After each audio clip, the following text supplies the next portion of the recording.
Alhamdulillah wassalatu wassalamu ala Rasulillah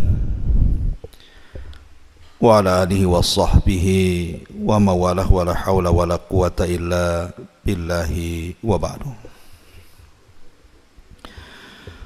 Baik, masih melanjutkan kajian yang tersisa di antara amalan-amalan yang bisa merubah kehidupan kita. Tadi saya sudah sebutkan 5 perkara. Pertama, jaga sholat. Yang kedua, jaga untuk terus lisan kita bersolawat. Yang ketiga, lakukan istighfar terus-terusan. Kemudian yang keempat, jangan tinggalkan sholat duha. Dan yang kelima, sampai di sini tadi, kalau bisa lakukan sholat malam, karena di sepertiga malam akhir itu Allah turun ke langit dunia dan menawarkan kekuasaannya. Kemudian yang keenam, sering-seringlah mengucapkan kalimat la haula wala quwata illa billah. Tidak ada daya dan kekuatan kecuali hanya milik Allah subhanahu wa ta'ala. Kalimat ini bukan kalimat biasa, ikhwan. Kalimat la haula wala quwata illa billah ini bukan kalimat biasa. Ini kalimat luar biasa.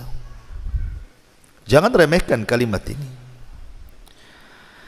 Ketika Allah subhanahu wa ta'ala menciptakan arsy, arsy itu makhluk Allah yang sangat besar. Bayangkan kalau seandainya bumi dibandingkan dengan 7 lapis langit. Ibarat Anda datang ke padang pasir, kemudian meletakkan cincin di tengah padang pasir. Bumi itu cincinnya, padang pasir itu langitnya. Kalau seandainya kita gabungkan antara bumi dan langit itu, kemudian kita bandingkan besarnya dengan kursi Allah, tempat berpijak kedua kaki Allah, kursi Allah, maka sama kita letakkan cincin di tengah padang pasir. Cincin itu langit dan bumi, padang pasir itulah kursinya. Kalau kita gabung tuh kursi, langit, bumi dan alam semesta, dibandingkan dengan besarnya arsy Allah subhanahu wa ta'ala, itu sama dengan cincin dilempar ke padang pasir. Cincin itu ya semua makhluknya, padang pasir itulah arsy-nya. Bagaimana yang menciptakannya? Allahu Akbar. Allah lebih besar dibandingkan makhluk-makhluknya. Artinya bahwa seluruh alam semesta ini diliputi oleh arsy, karena itu makhluk yang paling besar kan, dan itulah makhluk yang pertama kali Allah ciptakan. Lah ketika Allah subhanahu wa ta'ala menciptakan arsy, setelah itu Allah menciptakan apa lagi? Allah ciptakan para malaikat pemikulnya yang disebut dengan hamalatul arsy. Dan Allah menyebutkan jumlahnya berapa? 8. Pemikul arsy itu 8 malaikat. Lah satu hari Nabi SAW diizinkan Allah subhanahu wa ta'ala untuk mensifati malaikat pemikul arsy. Apa kata Rasulullah? Besarnya malaikat pemikul arsy itu, kakinya, kaki malaikat itu menjulang ke bawah sampai ke dasar bumi. Kemudian badannya menjulang ke atas sampai melintasi langit pertama, kedua, ketiga, sampai keempat, sampai ke kursi, sampai ke sidratil muntaha, sampai ke sorga. Baru setelah sorga, kedua tanduknya memikul arsy Allah subhanahu wa ta'ala.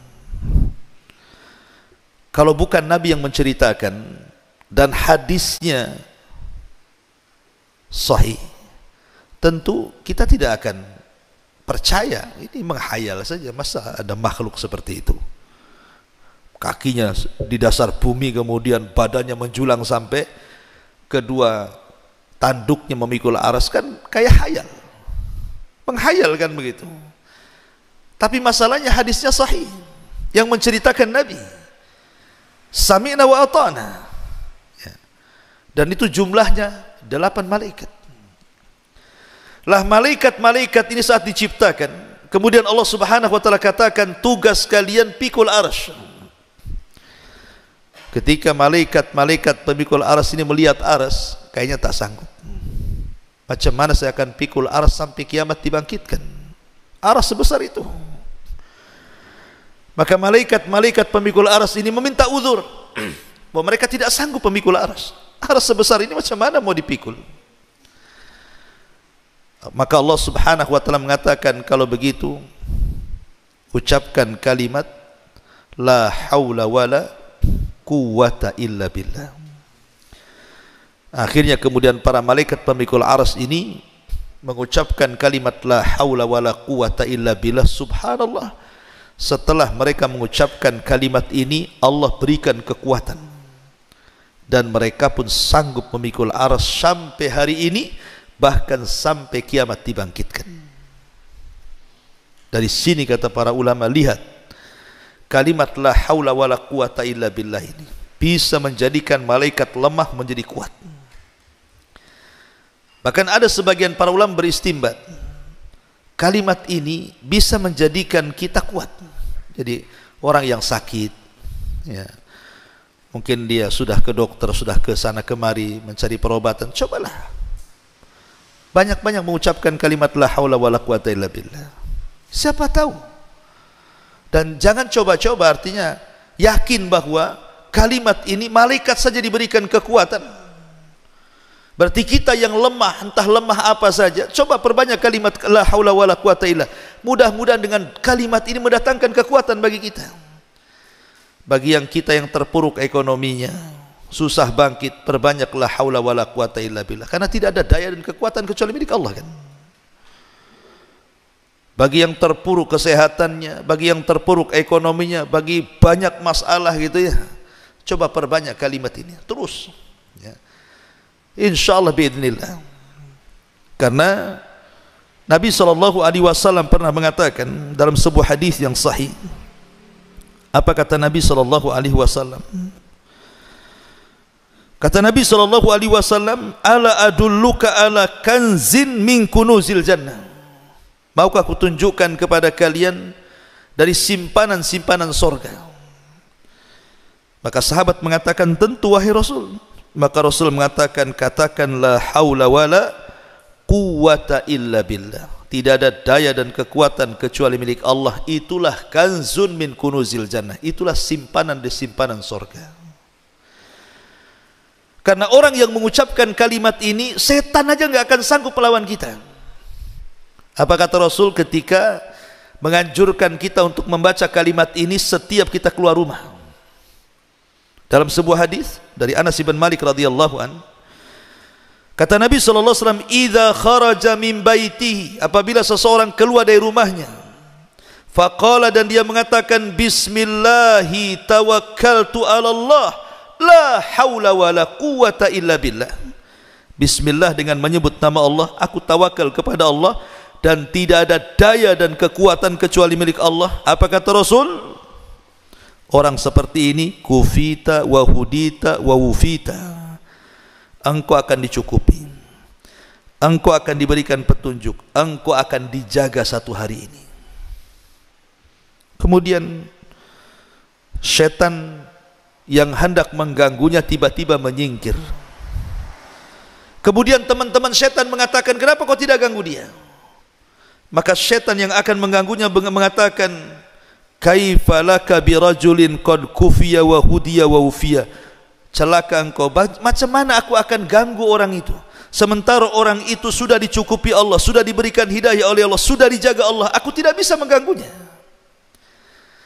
Makanya kalau kita membaca la haula wala quwata illa billah dari rumah pagi-pagi ini, antum keluar rumah, entah kerja, entah ke pasar, entah ke kebun, entah kemana, terserahlah, katakan bismillahi tawakkaltu ala Allah la haula wala quwata illa billah. Maka selama satu hari itu tidak akan ada setan yang datang ke kita, tidak ada orang hasad yang hasad kepada kita, tidak ada orang dengki yang dengki kepada kita, Tidak ada orang yang menghantar sihir yang hendak menyihir kita. Tidak ada setan yang hendak mengganggu kita. Ya. Lah ini kan kekuatan luar biasa. Berarti satu hari itu kita dicukupi oleh Allah, dijaga oleh Allah, bahkan diberikan petunjuk oleh Allah Azza wa Jalla. Tuh terkadang kalimat-kalimat seperti ini, ikhwan, kalau orang tahu makna dan paham kan enak tuh. Kita amalkan. Ya. Ma'asyiral muslimin yang dimuliakan Allah Azza wa Jalla. Karena ini salah satu solusi hidup masalahnya.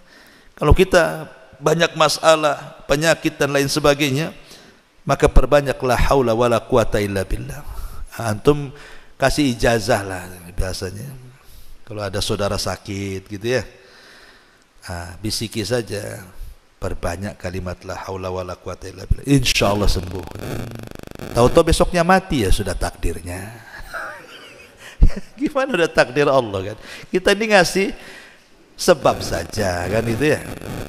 Ma'asyiral muslimin yang dimuliakan Allah Subhanahu wa taala. Kemudian yang nomor 7, perbanyak kalimat tasbih.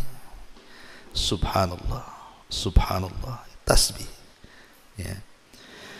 Disebutkan dalam hadis Nabi sallallahu alaihi wasallam, "Man qala subhanallah wa bihamdihi fi yaumin mi'ata marratin quttat khatayahu wa in kana mithla zabadil bahri."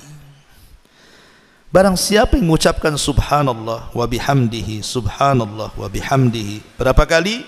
100 kali dalam satu hari, maka Allah akan hapuskan dosanya walaupun jumlah dosanya sebanyak buih yang ada di lautan. Subhanallah. Siapa yang bisa menghitung buih di lautan? Tidak ada yang bisa. Seandainya kita punya dosa lo sebanyak itu, dengan mengucapkan subhanallah bihamdi 100 kali dalam sehari, Allah hapuskan dosa-dosa kita. Tentu yang dimaksud di sini dosa kecil. Kalau dosa besar kan tidak bisa digempur dengan tasbih, hanya bisa digempur dengan taubatan nasuha. Tetapi ikhwatu fiddin muliakan Allah Azza wa Jalla, kalimat subhanallah itu kan kalimat ringan kan? Semua orang bisa mengucapkannya. Bahkan Rasul yang mengatakan kalimat ini kalimat ringan. Apa kata Rasul?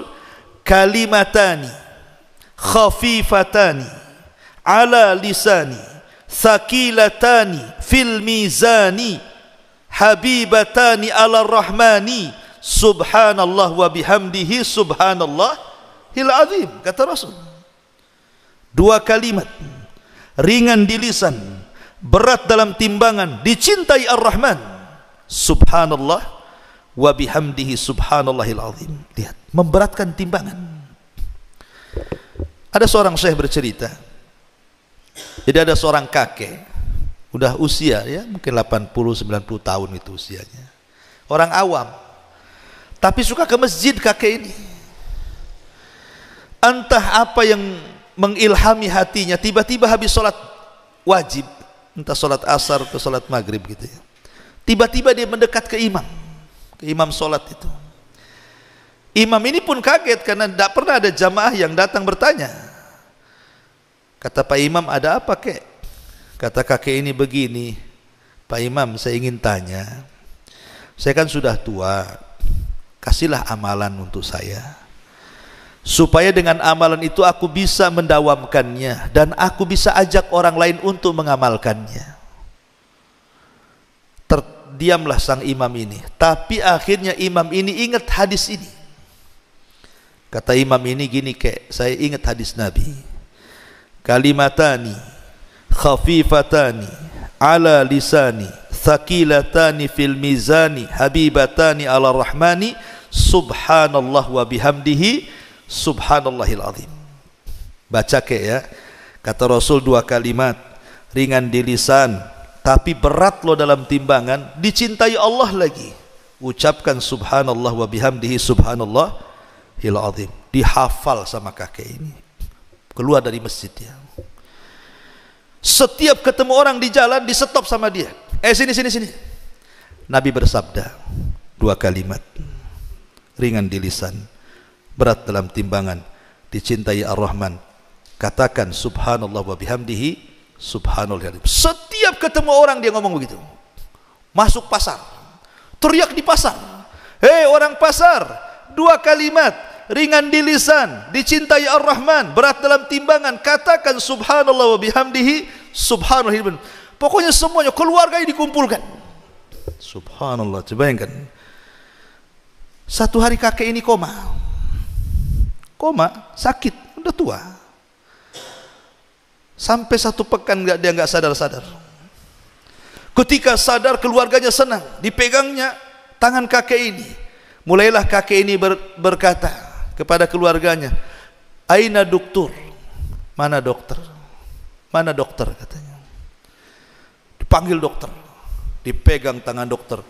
"Dok, Nabi bersabda 2 kalimat, ringan di lisan, berat dalam timbangan, dicintai Ar-Rahman. Jangan lupa dok, subhanallah wa bihamdihi subhanallahil azim." Habis itu dia mati. Kakek ini mati dalam ucapan subhanallah wa bihamdihi subhanallahil azim. Apa enggak berat timbangannya orang itu?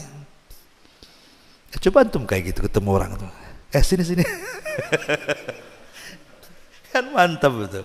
Itu dakwah itu, ya. Jadi kalimat tasbih ini bukan sembarang, ini memberatkan timbangan. Memberatkan timbangan luar biasa. Makanya Nabi SAW mengatakan subhanallah walhamdulillah tamla'an atau tamla'u ma bainas sama'i wal ardi. Ucapan subhanallah walhamdulillah ini bisa memenuhi antara langit dan bumi. Pahala yang kita akan dapat itu luar biasa besarnya. Dan ini bisa menenangkan hati, karena tasbih itu artinya kita sedang mensucikan Allah. Sedang mensucikan Allah dari sifat-sifat yang tercela dan juga dari hal-hal yang bisa menjadikan cacat dan aib bagi Allah Azza wa Jalla. Artinya tasbih itu kita sedang mengagungkan dan mensucikan Allah. Ini kalimat agung. Maka gunakan kalimat ini untuk zikir kita. Umpamanya pas kita naik motor atau naik mobil gitu kan disunahkan kalau turun subhanallah, kalau naik Allahu Akbar, kan begitu. Kita naik mobil nih, turun subhanallah, naik Allahu Akbar. Itu kata Nabi. Supaya di jalan itu kalau pun Allah takdirkan kecelakaan, ya kita tidak tahu. Namanya orang hidup di jalan, kadang ditabrak, kadang nabrak. Sudah hati-hati pun tetap aja ditabrak. Susah hidup di jalan ini. Kendaraan sudah lengkap, rem bagus, orang pula tak masalah dengan kita, dia pula nabrak kita. Tapi kalau setiap jalan kita berzikir seperti itu kan, kalau Allah takdirkan mati di jalan pun insyaallah husnul khotimah lah, lagi zikir. Ya. Tapi jangan ditabrak-tabrakan dan jangan nabrakan diri pula kan, itu bunuh diri namanya. Ya. Ini kalaupun terjadi seperti itu, tapi kan lisan kita berzikir, baca tasbih dan takbir.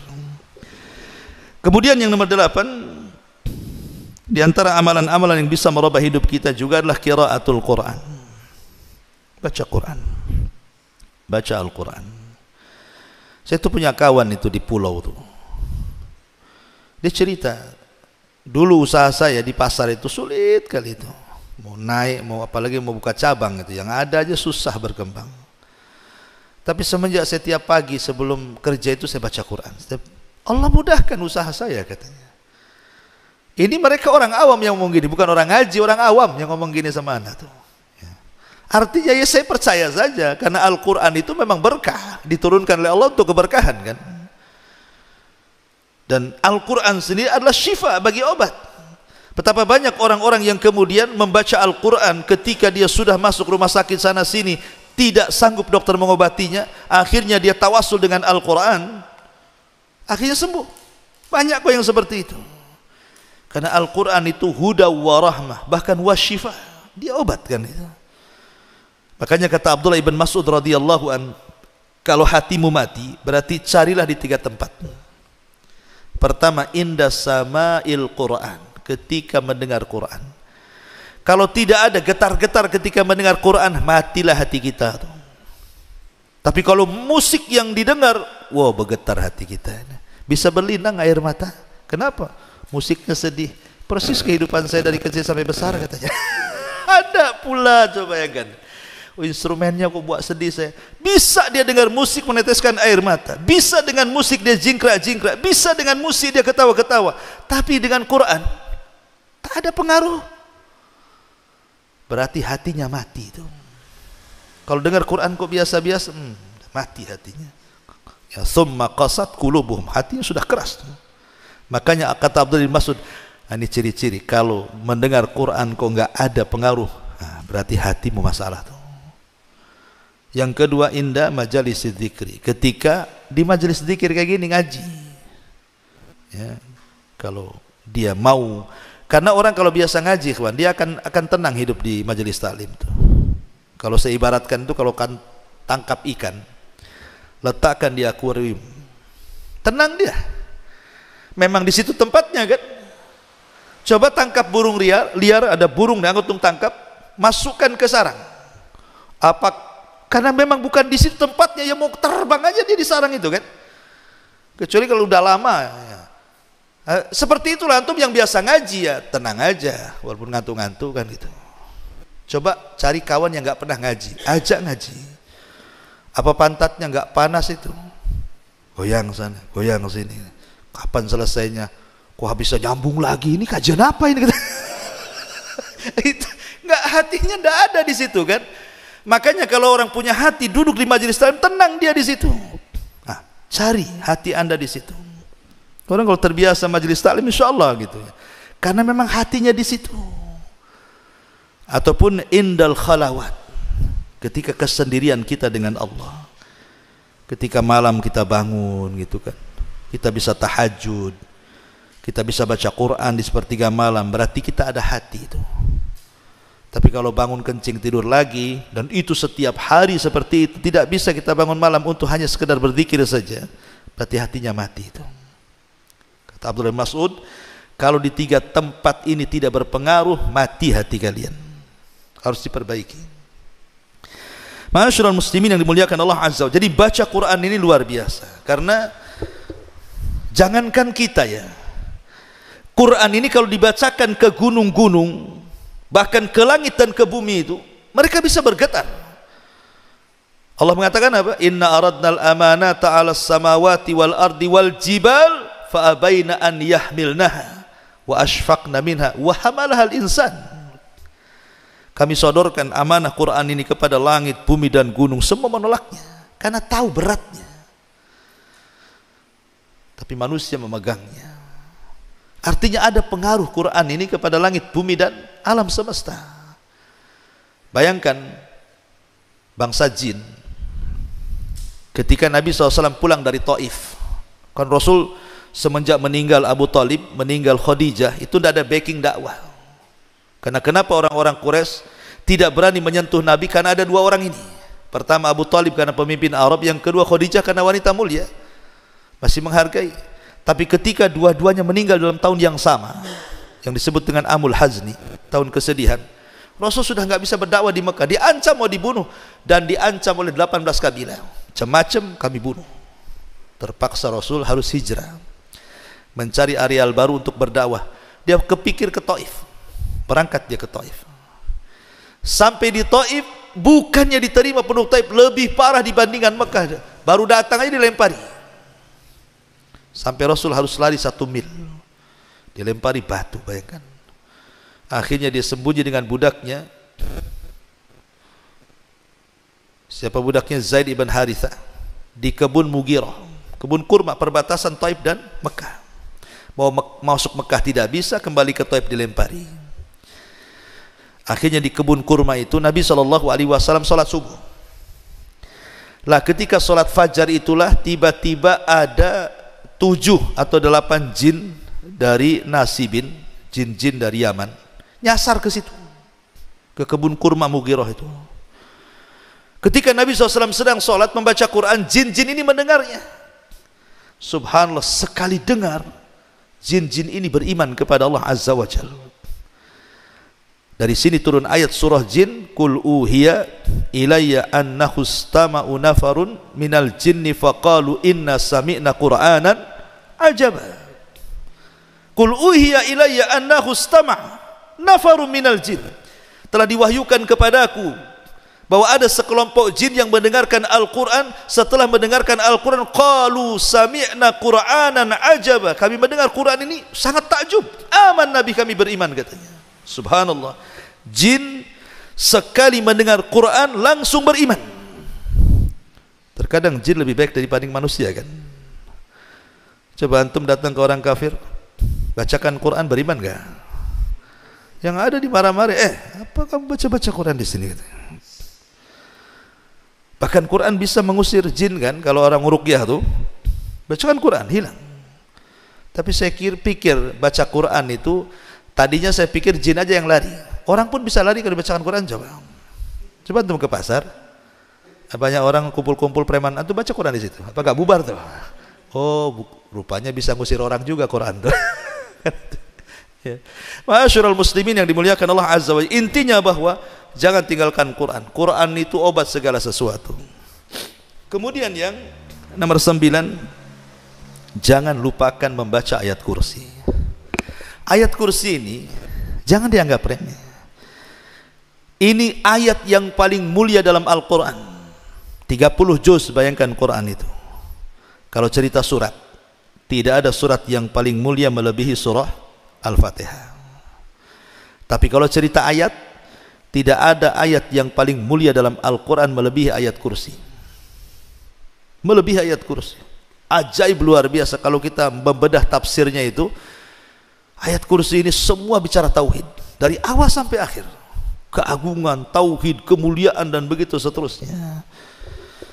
Bahkan nama dan sifat bagi Allah diulang-ulang dalam ayat ini. Lah ayat ini, satu hari Abu Hurairah radhiyallahu an ditugasi Rasul untuk menjaga pembendaraan zakat di bulan Ramadan.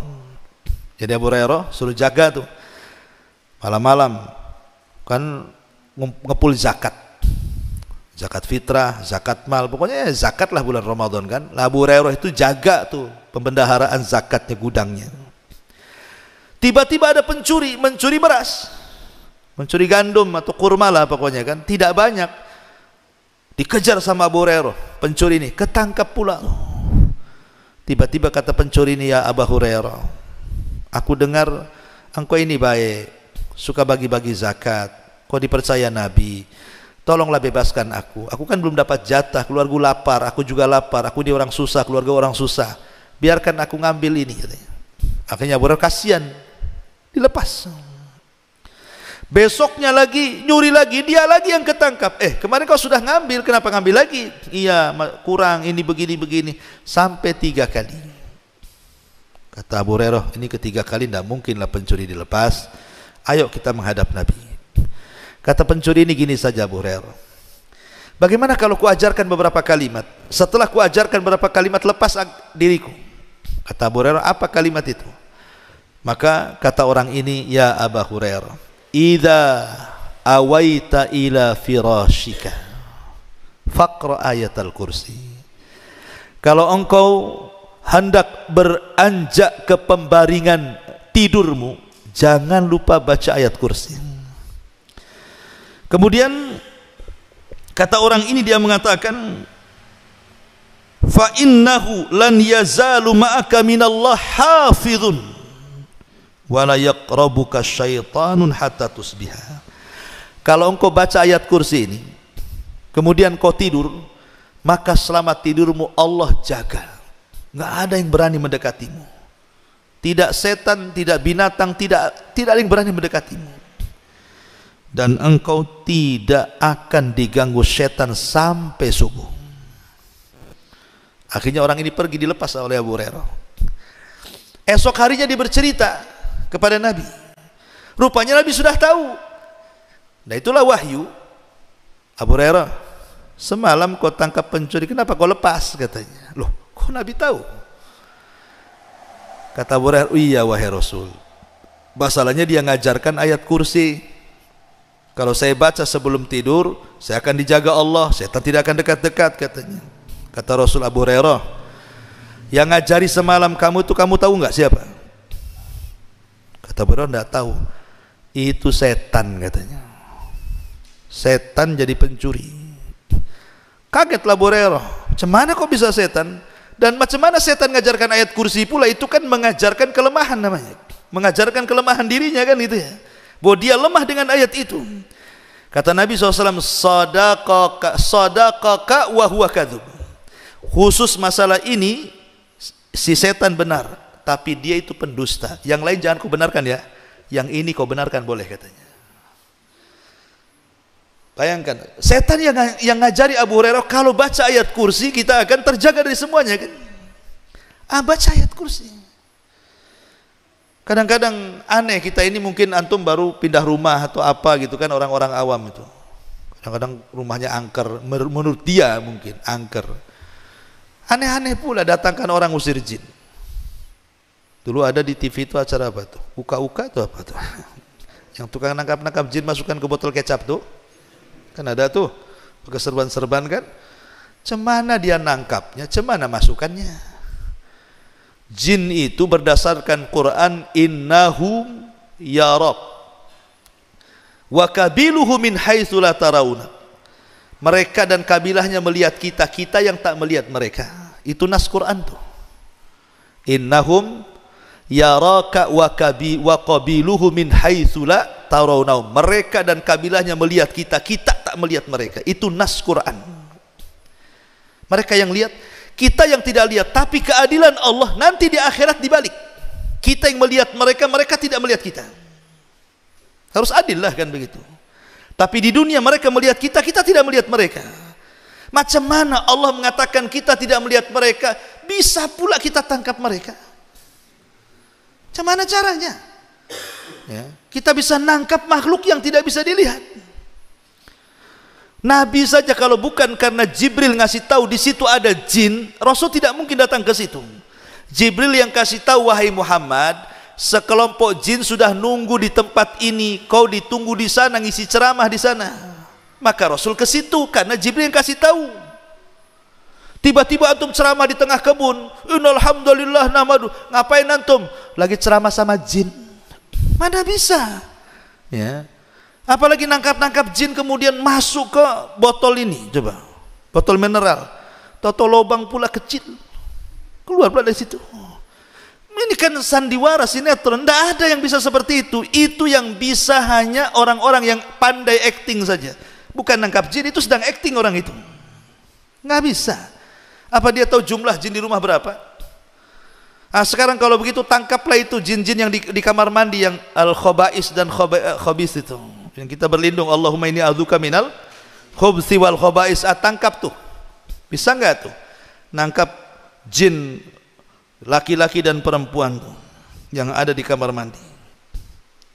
Jadi kalau yang masuk laki-laki yang goda perempuan, kalau yang masuk perempuan yang goda laki-laki, yang masuk LGBT ya jinnya LGBT juga lah kan. Artinya bahwa orang-orang ini sedang menghayal sebenarnya, dan orang lain tertipu pula. Sebenarnya kalau kita mengikuti kepada sunnah Nabi sangat ringan. Kalau takut baca ayat kursi kan enak kan gitu ya. Coba simpel Islam itu. Kalau kita kenal sunnah itu paling simpel. Kita lewat nih, kok agak bulu kuduk rinding-rinding kan gitu ya. Apa kata Rasul? Bacalah a'udzu bikalimatillahi tammati min syarri ma khalaq. Selesai.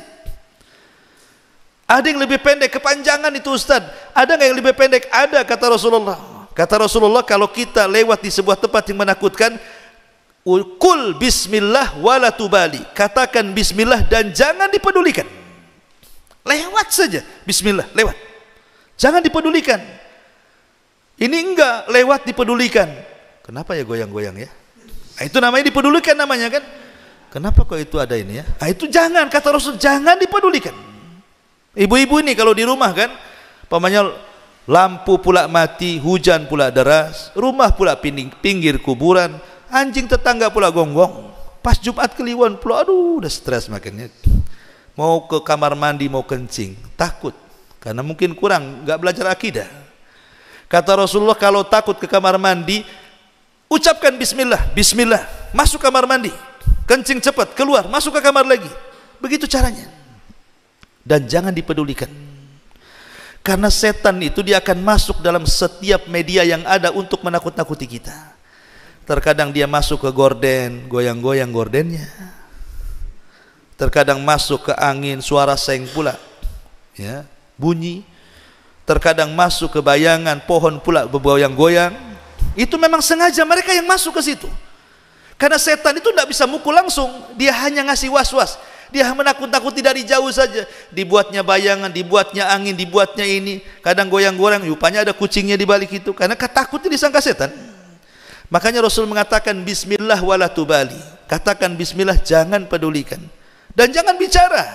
Ngapain pula kemudian di dapur ibu-ibu? Itu siapa itu di luar, saya di dalam. Ngapain pula? Biarkan saja. Ya. Akhirnya kemudian tengok YouTube macam mana cara ngusir setan. Pokoknya dikasih bawang ini, bawang itu, macam-macam bawang dikeluarkan. Ini kan jadi dunianya kelenik nantinya. Islam itu simple. Bismillah, selesai. Baca ayat kursi, selesai. Baca muawwidhataini, selesai. Apa lagi? Ya. Makanya kalau orang ikut sunnah itu paling enteng, itu paling enak. Ngadapi apa saja ada solusinya. Ma'asyiral muslimin yang dimuliakan Allah Azza wa Jalla, maka ayat kursi ini sebagai solusi juga bagi kehidupan kita. Kalau takut, baca ayat kursi. Kemudian yang nomor 10, ini amalan, lakukan. Ini demi kebaikan saya, Anda atau siapapun. Amalan, 3 amalan selepas bangun tidur. Ini keajaibannya luar biasa. Nabi SAW mengatakan dalam sebuah hadis, ya'kidu syaitanu ala qafiyati ra'si ahadikum idza huwa nam thalatha uqadin alaika lailun tawilun farqud. Kata Nabi SAW, setiap kita tidur, saya, Anda, siapapun, pasti didatangi setan. Untuk apa setan datang ke kita? Mengikat tengkuk kita 3 ikatan. Dan di sini ada dalil bahwa setan itu tidak akan mampu menguasai ubun-ubun. Setan itu hanya bisa menguasai tengkuk. Dalam dunia barat, kalau cerita otak, ada otak kanan, ada otak kiri. Ini menurut orang barat. Tapi menurut Al-Quran, otak itu cuma 2. Otak depan dan otak belakang. Otak depan disebut ubun-ubun, nasiyah. Dan otak belakang disebut tengku, qafiyah. Setan tidak bisa menguasai ubun-ubun manusia. Setan itu hanya bisa menguasai otak belakang yang disebut dengan qafiyah, atau bahasa kita tengku. Di sinilah setan akan menguasai kita. Dengan cara apa? Diikat 3 ikatan setiap tidur kita. Dan setiap kemudian setan mengikat itu, maka setan akan membacakan mantra. Mantranya apa? Lailun tawilun farqud. Tidur, malam masih panjang. Itu mantranya. Padahal sudah dekat-dekat subuh tuh. Ya. Diikat lagi, udah azan subuh tuh, kasih mantra lagi. Tidur, tidurlah, malam masih panjang. Padahal dari jam 6 tuh. Ya. Diikat lagi. Nah, gitu juga mantranya. Mantranya sederhana. Tidur, tidur. Itu saja mantranya setan. Ya tidur dia. Tahu-tahu sudah matahari sudah terbit. Lihat bagaimana setan itu supaya kita keluar dari waktu yang sangat istimewa. Makanya kata Nabi SAW, kalau kita bangun di sepertiga malam, 1 jam sebelum subuh, apa yang harus kita lakukan? Fa idza staiqadha fadzakarallah. Kalau kita bangun, anggaplah jam 4 atau jam 3, kemudian kita ingat Allah, berzikir setelah bangun daripada tidur, alhamdulillahilladzi ba'dam ahyana ba'dama amatana wa ilaihi nusyur. Hilang 1 ikatan. Kemudian kita beranjak dari tempat tidur, langsung ambil wudu, hilang 2 ikatan. Kemudian setelah kita berwudu langsung sholat, entah sholat tahajud atau sholat subuh, hilang 3 ikatan. Apa yang terjadi? Kata Nabi SAW, kalau ini terjadi, fa asbaha nasyitan tayyiban nafsi wa illa asbaha khabisan nafsi kaslan. Kalau antum melakukan seperti itu, bangun jam 4, berzikir, berwudu, sholat, maka setelah subuh jiwa kita akan dibersihkan Allah, sehingga kita tidak akan mengalami masalah-masalah yang kelam satu hari itu, dan kita akan semangat hidup dan tahu apa yang ditatap ke depan. Tapi kalau tidak dilakukan, bablas subuhnya, nggak sholat sama sekali, maka jiwanya akan diburukkan dan akan didatangkan berbagai macam masalah yang ia tidak tahu dari mana masalah itu datang. Tahu-tahu ada masalah aja banyak, kan masalah jadinya. Makanya ikhwan, kalau orang itu sholat malam ya, bangun tengah malam sholat malam, walaupun umpamanya 3 jam dia sholat malam, tetapi kemudian ngantuk-ngantuk habis subuh itu, hidupnya semangat, tidak loyo kan. Tapi ada orang yang anggaplah tidur jam 1, bangun jam 9 gitu kan, itu rasanya badan tuh sakit-sakit itu, masih lemas, masih ngantuan, padahal sudah lama dia tidur kan. Lah disitulah letaknya kenapa Nabi SAW mengajarkan kepada kita, kalau hidup kita ingin terarah, lakukan 3 perkara: berzikir setelah bangun dari tidur, berwudu, sholat. Saya nggak bisa bayangkan coba orang yang nggak pernah sholat subuh, sementara setiap malam setan ikat 3 ikatan. Itu kalau 10 hari tak sholat subuh, 3 ikatan kali 10 udah berapa tuh? Apa nggak ruwet itu di tengkuknya ikatan setan tuh? Cemana dia berpikirnya coba. Nah ini kalau ingin menatap hidup, lakukan ini. Ma'asyiral muslimin yang dimuliakan Allah Subhanahu wa taala, ya waktu 8:30. Masih banyak sebenarnya ya, tapi tidak apa-apalah ya. Insyaallah kita kajian di lain kesempatan. Kayaknya malam ini tidak ada tanya jawab nih ya, 8:30 karena ada keperluan. Subhanakallahumma bihamdika asyhadu an la ilaha illa anta astaghfiruka wa atubu ilaik. Allahu ta'ala alam. Assalamualaikum warahmatullahi wabarakatuh.